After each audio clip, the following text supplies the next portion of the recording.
We hope you are enjoying the Dispatch from LA series on In Her Words. Our next episode is a panel discussion on the current state of television, streaming and linear. Our panelists are Annie Balagot from Heartbeat, Sarah Tabb from Wattpad, Lauren Tempest from Hulu, and Rachel Kimbrough from STX Productions. Our moderator is Dana Block of Buzzer PR. We hope you enjoy. My two-part question is kind of with everything that's going on in the industry and all the platforms out there, is it harder to develop content? Is it make your jobs easier in terms of sourcing it? And then once you get it, how are you making the decisions of the TV versus film versus, I made a joke, are we just gonna all go on TikTok and watch the movie? So, kind of what are your thoughts on that? Well, I think for us at Wattpad Webtoon, we are on the selling side of things. So we are, bringing together communities and fandoms to really build ideas that we think are interesting for television. And part of what that means is that we're sourcing data from our platforms to really make sure that we are de-risking the investments that we're making in content. So that can mean looking at something and seeing where in the world are people reading or viewing these things that our creators have put so much time and energy into, and how can we break down, for example, the demo, I think the languages, all of the ways that people are reading and experiencing things, to give a streamer or somebody that we're taking this piece of content to an idea of who the audience is and how they'll show up. I think for Heartbeat, we really focus on multi-platform distribution, right? So we love the diversity of buyers out there. We partner with all the streamers. We partner with cable companies. We provide to, with podcasts. We are on YouTube, working on social. So I think for us, we look at content and we look at what our audiences want, and we want to make sure that that content can be exploited across multi-platform, right? So when you have more outlets to monetize that piece of content, then you're able to take more risk and take more opportunities. So for us, we welcome all new players in the market because we think our content can live in any platform that's out there. And then I guess I'll take the second part of the question. So once you guys have made the content and we've won the bidding war, I think that when we think about what platforms to put it on, at least for Hulu and for Disney more generally, we are particularly lucky. I think we have a sort of a home court advantage of being part of the Walt Disney Company, and Disney sort of writ large is incredibly focused on bringing entertainment to where the consumer is. So whether that is linear, streaming, theatrical, the parks, cruises, that is, they're sort of we have multifaceted and sort of multidimensional ways of accessing the consumer. And then Hulu is being part of that. We work very closely with our in-house networks, our in-house brands and studios, and it's a conversation for each of the projects around what is sort of the best end result. Where do we think the audience is going to be, and where do we think that in terms of windowing and timing and sequencing, when do we sort of think the right time to reach the right audience, where and how? And sometimes that's at green light, sometimes it's once we've seen the content, but it is what's interesting is that it's not a one size fits all. And it's always a conversation, and something that is greenlit 2 years ago, the world can look very different in 2 years, and we're able to sort of adapt and flow based on that. Yeah, that was actually going to be one of my questions is, when is that decided? Now, because everything's moving so quickly, is it at the start of the ideation process or production process, or is it at, completion of the project? But it kind of... For us, it can be at any point. I don't know if you, as you guys sometimes have a end platform in mind, but for us, we're be flexible. Yeah, I think it's really important to make sure you evaluate where a piece of content can live, right? Because there's there's great content out there, but if it's not going to have a home in a place that you can actually get your audience to see it, there's really no point making it, right? So for us, that piece of it is always evaluated in the beginning. You can always go out there and reevaluate as new opportunities come up, but in order to continue that process, we just have to make sure that it makes economic sense and makes sense for our fans and our audience base. Does kind of your having so many options when you want to do something like Sarah, just because you're leveraging all this IP, is it making it easier to kind of sell or find projects you want to distribute, or is everyone still like very particular, just again because of the bottom line? Yeah, I mean, absolutely, data is helpful. I mean, I think for us, the priority is always developing great stories. So we're working with creators who we really believe in, who have a vision for something that we've been able to pre-test in a really unique way. Each one of our pieces of content has a community around it in terms of comment section, people who are reading, engaging with the author. I think the people who are really, really smart in terms of how they build a successful comment or comic are also nurturing these fandoms. So they're dropping into the comment section, they're releasing things on a weekly schedule, and it really aggregates fans in a way that I think is meaningful, because when we go to sell something, we have data on who they are, where they sit, and then we're able to market directly to them in terms of taking things and making sure that that audience actually shows up to the eventual platform. Yeah, and I think that the term community is such like a hot term right now. I was talking to Erin Fredman, who's in the audience. She's at Tonga and works a lot with the communities as well. And I know Amanda from Imagine said that community is queen.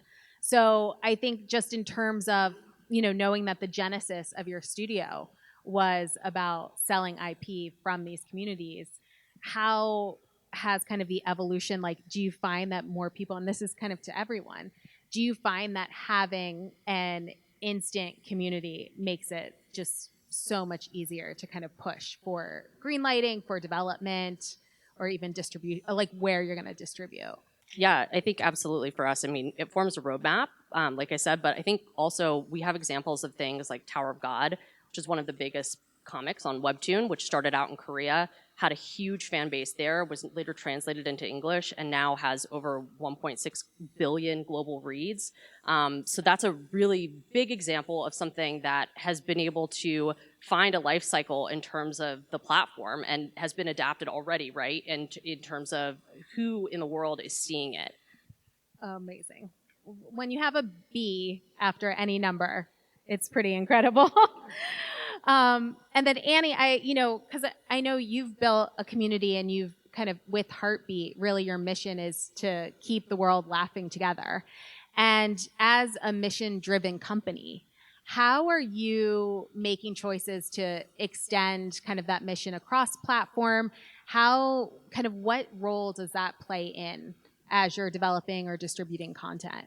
Yeah, we are multi-platform, so when we think about content, we think about how it reaches our audiences and fans across the world in different ways. So not only do we have, like I said, we have podcasts, we have TV shows, movies, we have our own fast channels, we have live events as well, right? So we're finding ways to bring about comedy and heart, humor, and heat across multiple platforms for our audience to be able to touch either in real life, going to live comedy shows, live music and comedy shows, as well as listen to interesting podcasts, or even watching those on our fast channel. So we really think about how we can reach our audience in a matter of different ways, but that always brings everyone back together around humor, heart, and heat, and then that's what we really focus on. And I guess for the whole group too, because everyone, Rachel, you, Lauren, like, fandoms are such a big part of the community, both in terms of marketing, in terms of getting eyeballs. How important is fandom in what you do and decision making? I was actually just talking to Lauren in the hallway about this. Before STX, I was at Summit of sparkly vampire Twilight fame, and then Lionsgate for Hunger Games and Divergent. And when Twilight first started, it had a very tiny niche fandom with Stephanie's books, but we saw something there and we cultivated it and grew it. And so as the books rolled out and the films, and built out the universe with her, and then did the same with Suzanne for Hunger Games.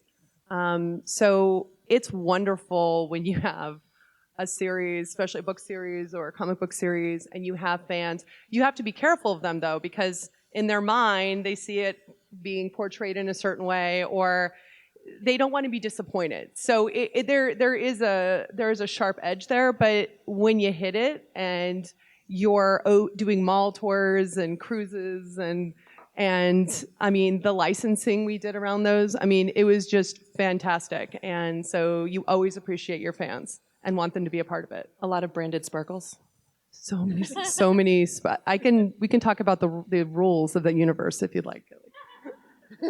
I know. I mean, just even hearing that, and Lauren, I want to hear your input, but just even hearing how that Twilight wasn't necessarily like as big as when the film came out, and now with all the tours. I mean, I'm just. Yeah, no, I mean, we were a part of, I mean, we wanted to be, like, we plucked it really early. Eric Feig, who is our head of creative production, was the one that can be credited for finding it. And Paramount had it for a second, and then there was a big exodus, and we picked it up in a quick claim because nobody was there who cared about it. And Eric he knew that was going to be a jewel, and it really was.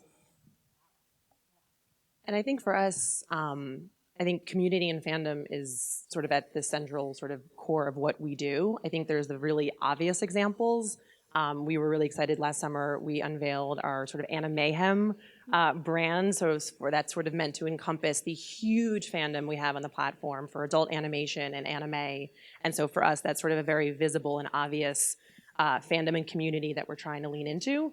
But I also think what's really interesting is that at the end of the day, fandom and community, it's not defined by size, right, and scale. It's more about your passion and your connection. And so something that has always been at the root of all of our content, whether it's the library or our originals, is sort of that storytelling. And I think that when you get it right, you can build a community through that shared experience, through seeing what you seeing representation of your experience on the screen, when you're seeing a representation of someone else's experience, but you're experiencing it too.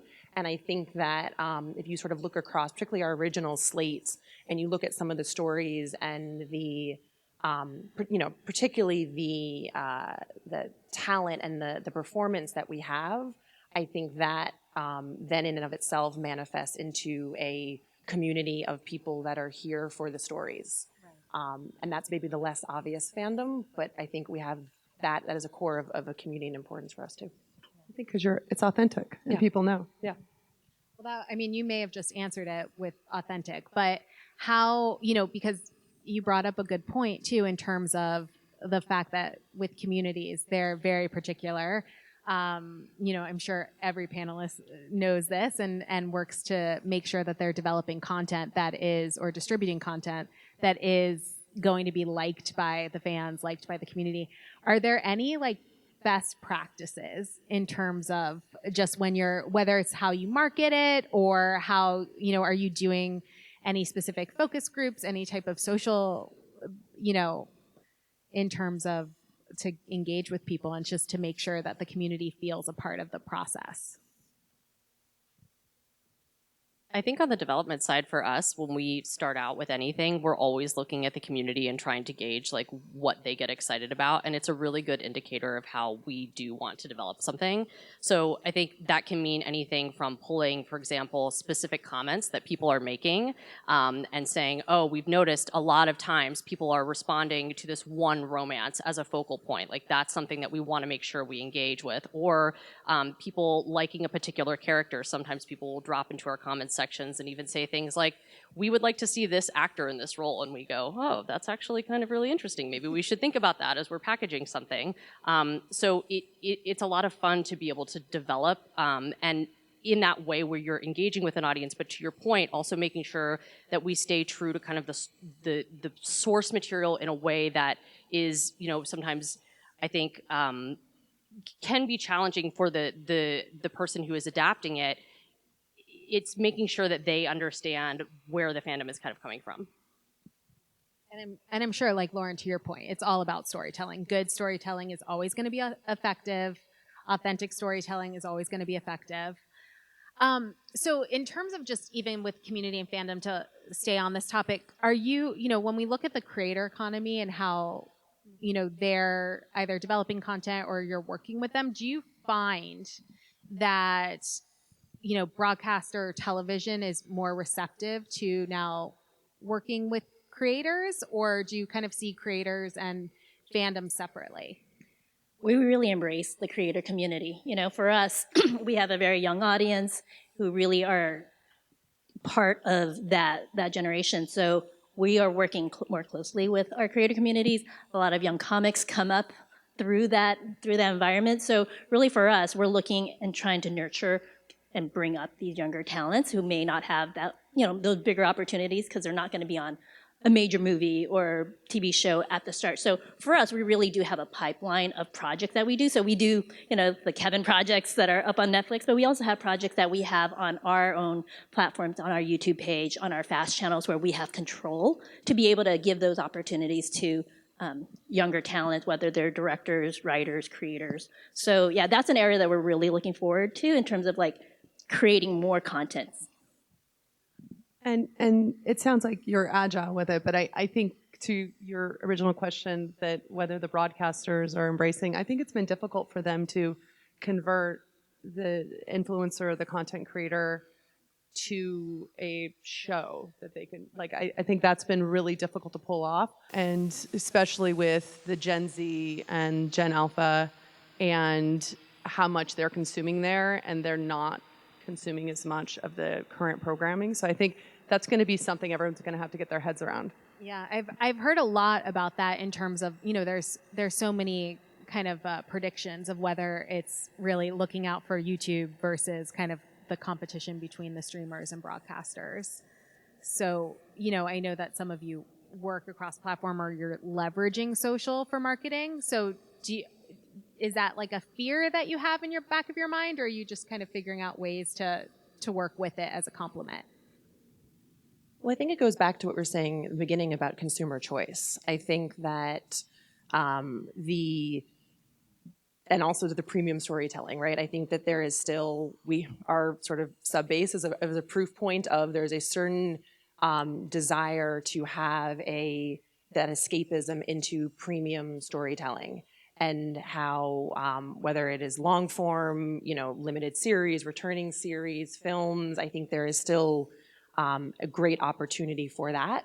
And I think it can also be a yes and depending on your need state, depending on how you're utilizing content, I think you can look for different lanes and different avenues, but I don't think it has to be at the expense of one or the other. I think it's about the choice and people finding sort of the lane that feels right for them in that moment.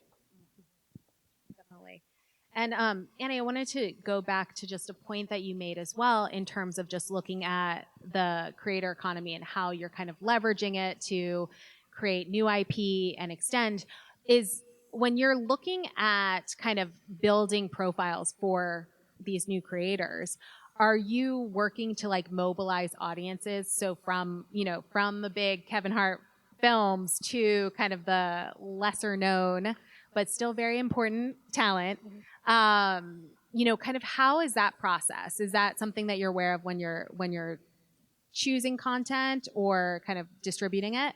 Yeah, I think with that is more as we go into more original content, because if you think about the creator community, they're young, they're not as experienced, so it's difficult to put them in front of the big expectations of a major movie, right? So for us, it's a long cycle in terms of like looking for in the long term is how do we cultivate their talent and give them opportunities to test and try and go bigger than where their current YouTube audience only is, right?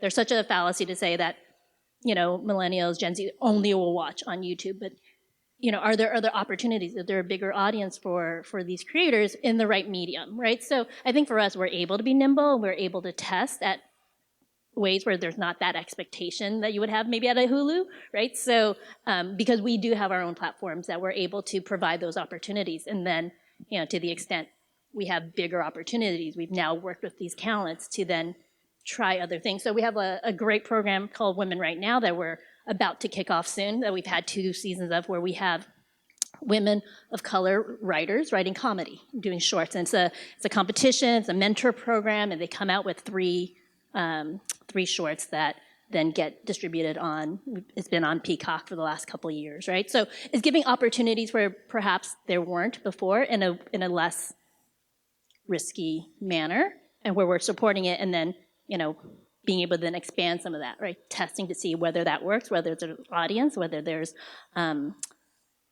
potential, and so then we grow from there. So I think for us, it's really, we have that ability to do it, where it's not all platforms are willing to take those risks because that's not their focus. So, we really do want to cultivate young talent. That makes sense. And I want to kind of go from cultivating young talent to leveraging libraries. Looking at you, Lauren. I mean, while you're still in the midst of Disney's full acquisition, Hulu is continuing to grow. We're seeing subscriber numbers up by, I think, 1 million last quarter. So how is the process changed of how you're looking at the Hulu library and where it fits into this larger Disney ecosystem? Well, I think so. Hulu is one of the largest streamers in the US, and that has been a result of our ability to evolve and change with consumers and sort of those choices have changed. So we've sort of brought to the table sort of whole wealth of knowledge. We turn 16 next month. We had our 15th last year. We were doing a Sweet 16. And we know we have sort of deep understanding of consumer behavior, streaming behavior. We have a best-in-class ad tech. There are a lot of the pieces of the business that work, and what we're now sort of particularly focusing more and more on as a continued sort of driver within Disney is cementing Hulu as the exclusive home of so many of the amazing original content we have 7 in-house brands that are creating original content for us.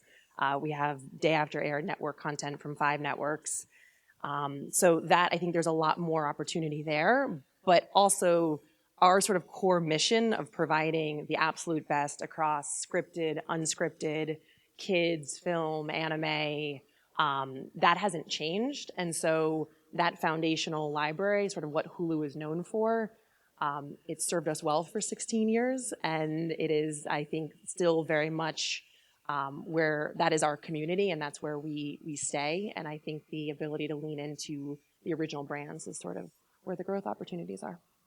No, I mean, that's amazing. And I mean, it seems to be going very well. Happy early birthday. Thank you. Yeah. But I know we have limited time, so I did, Rachel, want to get to you too in terms of, because you had some really great anecdotes, because I think too with just again, I'm just going to continue to say, so many options out there now. From a general consumer point of view, there might be someone that's produced content and it's distributed somewhere else, or with bundling, the content is now, when I think we were talking about F-Boy Island, I believe. Yes. Which applaud. But all the fans out there, yes. I see you. But I think it's fascinating too in terms of just marketing and finding, now that we have so much great content, so many good stories, and so many opportunities to see those stories, what's the role of marketing that plays into it? So then that way consumers actually know like where to go. So F-Boy's an interesting test case because it started out at HBO Max, and it was a great title for them. And we went for 2 seasons, and then, as we all know, HBO Max went through a huge pivot and offloaded a bunch of titles. And so we found a new home at CW, and they were so excited to support it for season 3. And the demo for CW is 60 plus female middle America. Obviously the core fan base of the F-Boy universe. Yeah, we can all laugh now. It's okay. It's enough time's passed. And but CW also has their free app, because they're trying to grab younger audience. And so it did really well in the app. And then for linear, it did not do as well expected. CW was ecstatic with the numbers that it did have. But obviously very difficult, to your point about marketing, very difficult to put advertising against it for that 60 plus audience, because how do you put ads against a title that has F in it with its what it's implying? And then for a very conservative audience, much easier with the app. So what we did to pivot on that is we have F Girl coming out, and hold on. And there are people watching these shows, by the way, guys. I just like that you called it a pivot. Hold on, I'm going to tell you about the pivot. So, obviously working with CW as partners, we rebranded it Lovers and Liars. It does have a different spin to it. It is part of the universe, but it's different. We think it'll do much better. I think it'll do very well in the app and linear, and I think advertising will embrace it. And then we would love to get a part of that 60 plus female middle America who's watching other unscripted, reality television. Golden Bachelor's the best. So I hear the fans out there. There you are. But so that's what we did, because F-Boy at HBO Max was great and splashy, and then you take it to CW, and there were some challenges, but it's important to be agile. Well, I mean, I think it also goes back, and I know we have to wrap up, but it goes back to the earlier point that you were all saying, is that just because something is produced early on, by the time it's going to be distributed, the world is changing, or change while it's being distributed in the middle of seasons. Exactly. And with everything happening, and with all, kind of everything that's happening in the entertainment industry, and with the studios and networks and whatnot, you need to kind of find a way to either leverage data, tell authentic stories, build communities, and then market correctly so you can stay in the app. Don't change that dial, everybody. And I think I will end there. And thank you so much. This was so informative. Really appreciate it. Thanks, Dana. Thank you. If you enjoyed this episode, subscribe and leave a review on Spotify and Apple Podcasts. To stay up to date with In Her Words, join the conversation by following Women in Entertainment on our social channels, and subscribe to our weekly newsletter at womeninentertainment.com.